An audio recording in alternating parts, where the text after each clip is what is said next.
If you loved weapons, these horror TV shows are great picks. After writing and directing the popular 2022 film Barbarian, Zach Cregger followed it up with the dark and moving 2025 horror movie. The story of 17 kids going missing draws you in immediately, and there are plenty of fun surprises, along with a strong performance from Julia Garner. Whether you want to binge-watch a TV show with a few seasons or are interested in a gripping miniseries, there are a few scary shows that will be particularly appealing after watching Cregger's impressive film. From a Mike Flanagan Netflix horror series to an HBO tale based on a Stephen King story, these horror shows have themes, settings, and premises that will remind you of weapons. Stranger Things, 2016 to 2025. Netflix's overwhelmingly popular series Stranger Things may blend a few more genres than Weapons does, and it has a sci-fi setting with epic monsters. But the story of a missing kid will hook you as much as the beginning of Zach Cregger's horror movie does. Just like the disappearance of several children kickstarts an investigation and leads to several big twists in Weapons, Will Bias's Noah Schnapp vanishing from Hawkins, Indiana leads to events no one in the small town could have imagined. The beloved movie and series also share a strong-willed character struggling with this scary loss and determined to figure things out. Garner's Justine Gandy and Will's mom, Joyce Bias, Winona Ryder, share a common goal of wanting to solve the disappearance. The Haunting of Hill House, 2018.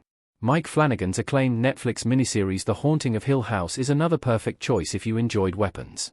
It has fantastic child characters who are deeply disturbed by the ghosts and strange happenings in their home. Both Weapons and Hill House take child characters seriously and treat them as fully formed people who get as much attention as the adults in the story. That always makes for stronger scary storytelling since masked killers, haunted houses with dangerous ghosts, and other supernatural occurrences or creatures are a clear contrast to the innocence of childhood. The horror movie and beloved miniseries also share some striking, haunting imagery, along with an interesting ending that makes you think, and, most likely, want to watch all over again. Sharp Objects, 2018. Sharp Objects and Weapons share a compelling narrative structure that elevates both horror tales. Neither follows a linear story, which makes you question everyone and everything, and emphasizes the creepy tone and trauma that the characters have experienced. The HBO miniseries, adapted from the Gillian Flynn novel, could have told a straightforward story about journalist Camille Priaker, Amy Adams, coming back home and trying to find a killer. Instead, the episodes move between flashbacks of her teenage life, which was dark and upsetting, and her present-day experiences. While Sharp Objects and Weapons would still be good if they were told linearly, since they have strong premises and interesting characters, they're even better thanks to this storytelling choice. They make you think about reality, dreams, and perception. Teacup, 2024. If you were intrigued by the premise of Weapons, you'll love Teacup, the one-season Peacock series about people in danger on a ranch in Georgia. Both horror stories are about groups of people dealing with shocking mysteries and wondering if they know what's real.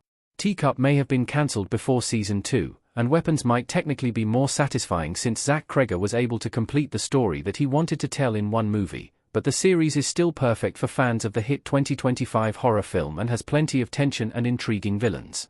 The Peacock series doesn't have the interesting narrative form of Weapons, but it's scary and fun. It's also best to go into both projects without knowing too much beyond the basic premise.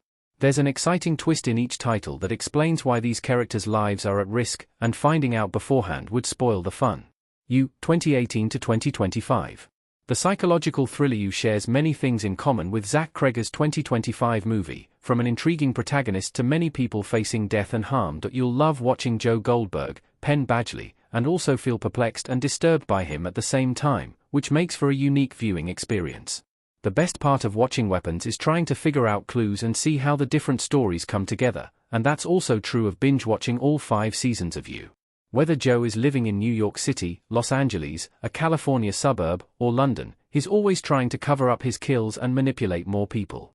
And even when you think you know Joe well and understand him, You still has a lot of surprises. Both You and Weapons also have an excellent ending that makes you think for a long time about trauma, pain, and how childhood experiences move into adulthood. Wayward, 2025. The big twist in Netflix's hit miniseries Wayward is worth waiting for, and that's the main thing it has in common with Weapons. Both stories have excellent and satisfying explanations for the strange occurrences the characters are dealing with, and you won't be disappointed by either. Wayward features an incredible performance from Toni Collette in the creepy role of Evelyn Wade, the woman in charge of a terrifying boarding high school. You'll want to find out more about her from the moment she's introduced, and also be fascinated by Alex Dempsey, Mae Martin, and Laura Redmond's Sarah Gadon, new life in Tall Pines. Like the reason why the kids went missing in Weapons, there's more to the story here. It's not easy to guess what's really going on, which makes Wayward, which Martin also created, and wrote 2 episodes, so fantastic. From 2022 present. From continues to impress, and it's definitely the coolest and most compelling horror show a lot of people haven't gotten the chance to watch yet. It's great for Weapons fans since it's also about people attempting to solve a mystery and coming up short a lot of the time, which makes it easy to stay invested. From has a much scarier small-town setting than Weapons, as it takes place in Maybrook, Pennsylvania, and once you learn that the characters aren't able to get out, you're immediately concerned with their fate and thinking about the reasons why they could be there. But both stories have impressively creepy atmospheres. They're also reminders that tiny towns are always effective locations for horror stories, thanks to the all-around feeling of dread you feel when wondering what everyone is hiding. The Outsider, 2020. Adapted from Stephen King's book, this HBO miniseries blends the horror and psychological horror genres perfectly. Like Weapons, it's focused on an alarming tragedy affecting a child character, and both situations are as devastating as they are horrifying. But while Frankie Peterson's Duncan E. Clark murder is the inciting incident, the story quickly changes and becomes more unique than a typical murder mystery tale. You'll enjoy watching Holly Gibney, Cynthia Erivo, as much as Justine in Weapons, and both Erivo and Julia Garner are captivating as particularly clever characters who you know will figure out the mystery.